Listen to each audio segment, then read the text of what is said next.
j'espère que vous allez bien les amis, j'espère que vous portez à merveille. Donc ça fait quelques jours, vous m'avez demandé de faire un petit décryptage sur le projet Terra Luna Classic. Donc il y a beaucoup de personnes qui me posent des questions dessus.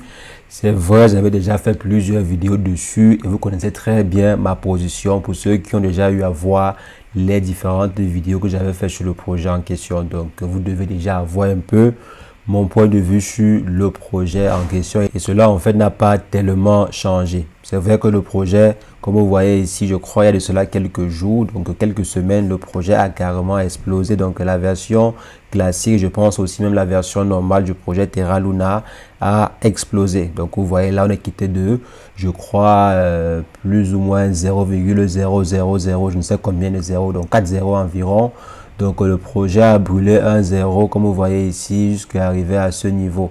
Donc jusqu'à arriver à presque 5. Donc du 22 août en fait on était encore à 4 0 et je crois ici le 13, c'est ça. Donc le 8 septembre le projet avait déjà en fait rongé 1 0. Donc on était déjà à 0,0005. Donc la croissance, elle est superbe pour le projet en question. La croissance, elle est superbe. J'espère que ceux qui ont investi sur le projet en question ont pu retirer leur part à temps, ont pu retirer leur bénéfice à temps. Pourquoi? On va voir cela un peu plus tard dans la vidéo. Ceci a été sûrement causé aussi par les différentes relations que ce dernier a avec plusieurs autres exchanges, comme par exemple Binance et également KuCoin. Donc Binance et KuCoin, je dirais que ces deux-là ont des relations assez intéressantes avec Kun, je crois son nom c'est Dugno, donc avec Dugno. Donc sûrement déjà ces derniers sont assez soudés. Je parle en fait de différents fondateurs derrière le projet Terra Luna, également celui de Binance et aussi celui de KuCoin. Donc pourquoi? Parce que malgré les différentes chutes, malgré le mauvais comportement du projet en question, ces derniers ont toujours soutenu le projet en question. Que ce soit le dirigeant, que ce soit en fait la plateforme KuCoin ou bien la plateforme Binance, ces derniers ont toujours soutenu le projet Terra Luna Classic, donc Terra Luna de façon générale. Donc cela, c'est vrai que ces derniers sont également asiatiques. Je pense qu'ils sont chinois. Je crois que les deux sont chinois ou bien il y a un qui est coréen et tout. Donc je pense qu'ils sont tous chinois. Tous les trois en fait sont chinois. Donc peut-être la solidarité chinoise qui fait que ils ne s'abandonnent pas quoi. Donc déjà c'est un bon point. C'est un bon point pour le projet en question. Mais il faudrait aussi voir. Peut-être ces derniers sont assez solidaires parce qu'ils ont des intérêts communs. Forcément, il y aura toujours des intérêts derrière. Même si c'est de l'amitié, il y a toujours des intérêts derrière. Donc ça, on ne connaît pas.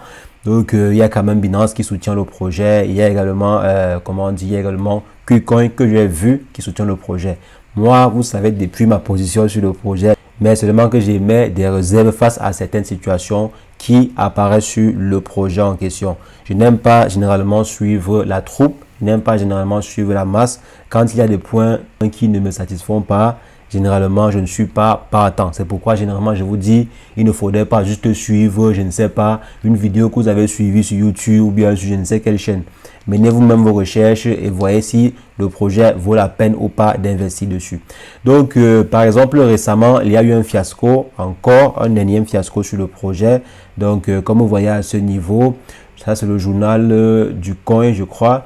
Donc là, il y a un mandat d'arrêt qui a été émis pour Dugno, dont le fondateur ou bien l'un des fondateurs du projet en question. Donc je pense que le mandat a été émis, comme vous voyez ici, le mandat a été émis pour tous les différents fondateurs du projet. Donc voici en fait Dugno qui est le fondateur, disons, principal, le plus connu. Il y a également le fondateur secondaire qui est là, également un cadre supérieur du projet qui a été également mentionné, en fait dans ce mandat d'arrêt. Donc c'est en fait la Corée du Sud qui a émis ce mandat d'arrêt et apparemment ce gouvernement est en train de travailler avec Interpol pour pouvoir interpeller donc ce Dugno en fait avec ses différents alcoolites.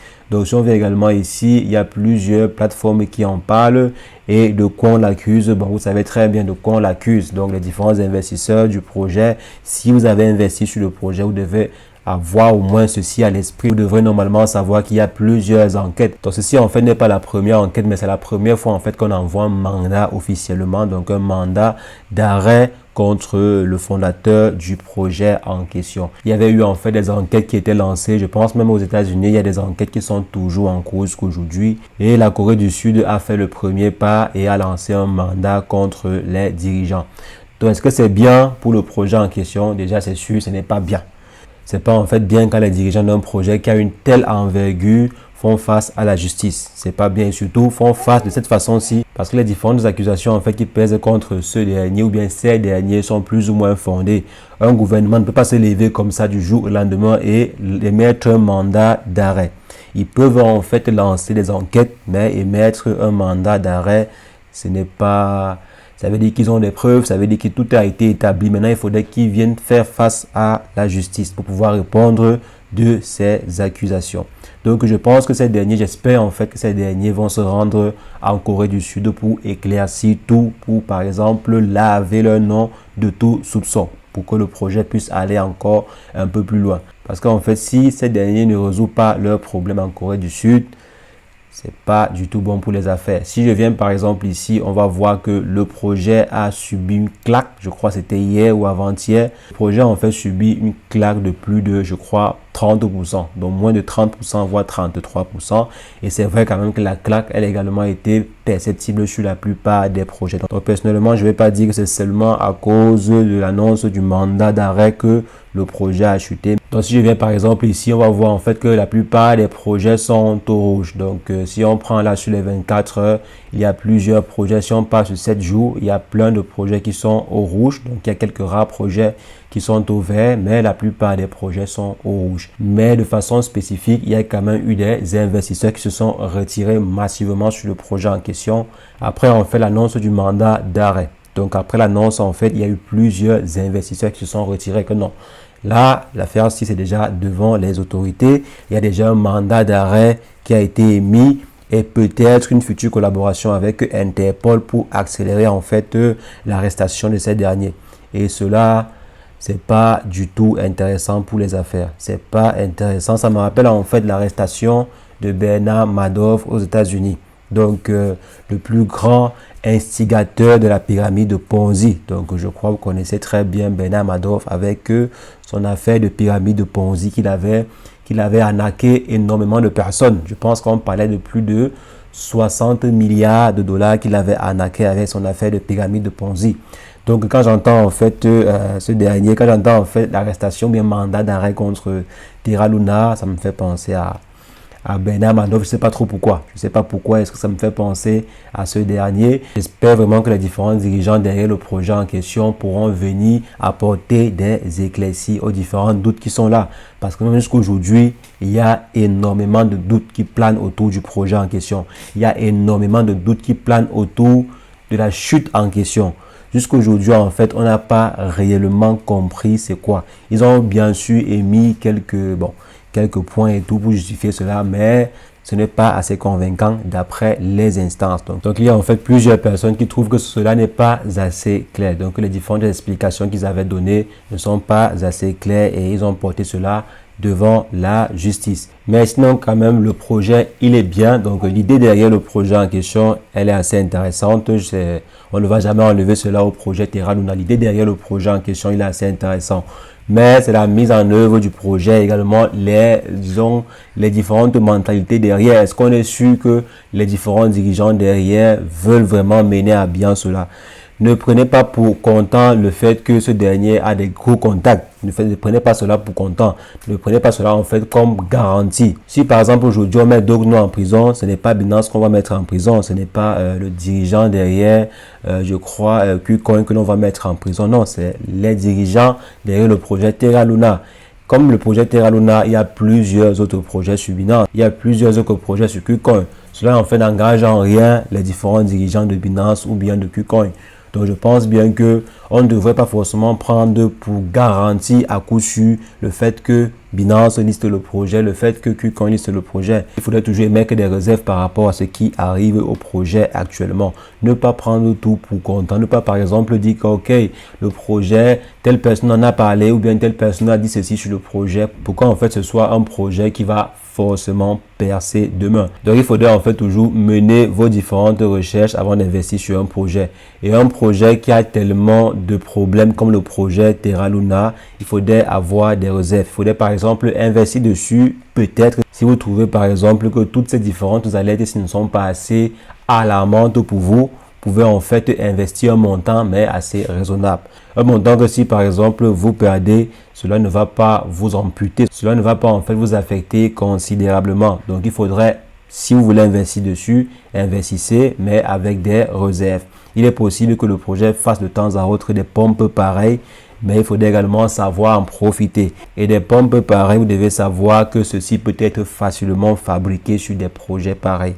Donc les pompes, voir par exemple une croissance pareille, c'est facile à fabriquer. Donc faites très attention quand vous avez des pompes pareilles, soit vous en profitez également. Donc prenez vos différents bénéfices et sortez du marché pour entrer encore peut-être quand le prix sera tout en bas, si vous le voulez. Moi personnellement, je ne vais pas investir sur le projet Terra Luna, encore moins Terra Luna classique. Bon, moi, ça c'est pour mon cas. Bien sûr, ce n'est pas parce que je n'investis pas dessus que le projet peut ne pas exploser. Par exemple, là, le projet a explosé, je n'avais pas investi dessus. Si j'avais investi, j'allais peut-être gagner, peut-être ou peut-être pas. Si on vient par exemple là sur une durée d'un an, on est encore rouge. Si je viens par exemple ici sur une durée de plus ou moins un an ou bien 6 mois, on est encore bien au rouge, on est encore tout au rouge. Donc personnellement, je n'ai pas investi sur le projet, je ne vais pas encore investir sur le projet. Peut-être que je pourrais investir plus tard s'il y a vraiment des bons éclaircissements dessus. Donc si on me dit concrètement ce qui s'est passé dessus et si également les différents fondateurs derrière le projet font preuve de transparence. C'est-à-dire par exemple que ces derniers font face à la justice pour pouvoir répondre de leurs actes. Prouver que non, ce qui s'est passé, ce n'était pas de la NAS, ce n'est pas en fait une pyramide de Ponzi. Le projet n'est pas une pyramide de Ponzi. Pour en fait convaincre plusieurs personnes à investir sur le projet. Comme j'ai dit à la base, le projet Terra Luna de façon générale est un très bon projet. Avoir 60 milliards de capitalisation boursière, ce n'est pas donné à n'importe qui. Ce n'est pas n'importe quel projet qui réussit à avoir 60 milliards de capitalisation boursière. Ce n'est pas n'importe quel projet. Donc, si Terra Luna a pu avoir ces milliards-là, c'est que le projet en question était louable. C'est que le projet en question, il est à la base très intéressant. Mais on a eu un problème. Il y a eu un problème qui s'est passé sur le projet en question. Si je viens par exemple ici, alors y voir de façon générale la croissance du projet. Vous allez voir en fait que la croissance du projet, elle est super intéressante. Regardez par exemple ici, le projet est quitté de très loin. Le projet, il est quitté de très loin en 2020, de 0,4 à presque 120 $. Vous imaginez un peu la croissance du projet à presque 116, donc 120 $ comme je disais. Donc c'est énorme pour un projet pareil, c'est énormissime. Ça veut dire en fait que le projet était super innovant. Les investisseurs trouvaient que le projet avait quelque chose à apporter à l'écosystème des crypto-monnaies. Maintenant, disons, c'était quand? C'était plus ou moins, venons voir quand est-ce que il y a eu ce break. C'était en mai, je crois. Donc, en mai dernier, plusieurs personnes ont perdu de l'argent. Et il faudrait que l'on comprenne ce qui s'est réellement passé. Donc, à la base, en fait, le projet Terra Luna est un très bon projet. Mais peut-être à la tête, il y a des escrocs. Peut-être à la tête, il y a des escrocs. Donc, il faut faire attention. C'est pas parce qu'un projet est super bien, c'est pas parce qu'un projet présente de très bons signes, a une très bonne feuille de route, que c'est forcément un projet viable. Il y a des projets qui sont voués à l'échec simplement parce que les différents dirigeants derrière le projet en question ont des mauvaises mentalités. Donc moi personnellement, je dirais simplement de faire attention au projet en question. Le projet peut vous donner de l'argent, peut vous rapporter en fait, comme également vous pouvez perdre tout votre capital dessus, donc sur le projet en question. Vous pouvez gagner, comme par exemple certaines personnes qui ont gagné sur le projet en question, comme vous pouvez également perdre votre argent. Il y a plusieurs investisseurs qui peuvent jouer facilement avec le marché. Vous aussi, vous pouvez très bien profiter de cela. Profitez en fait de ces investisseurs qui jouent avec le marché derrière le projet Terra Luna pour gagner également de l'argent. Donc vous aussi, soyez intelligents. Moi particulièrement, je ne suis pas fan du projet en question. Je n'aime pas personnellement le projet, donc du coup, je ne vais pas investir et je ne vais pas également recommander le projet à plusieurs personnes. Mais si vous voulez néanmoins investir dessus, c'est votre choix. Donc les amis, c'est ce que je voulais partager avec vous concernant le projet Terra Luna classique. Il y a en fait eu plusieurs personnes qui m'ont demandé de donner mon avis concernant le projet en question. Donc voici ce que je pense du projet. Donc, dites-moi également ce que vous pensez du projet en question dans les commentaires. Est-ce que vous pensez que le projet va néanmoins exploser? Est-ce que vous pensez que c'est une théorie du complot qu'on est en train de monter contre Duke No et son projet de Terra Luna? Est-ce que vous pensez en fait qu'il y a un groupe de personnes qui en veut particulièrement au projet Terra Luna, qui veulent la mort ou bien la chute du projet en question? Donc, dites-moi ce que vous en pensez en commentaire. Je serais ravi d'échanger avec vous dans l'espace commentaire.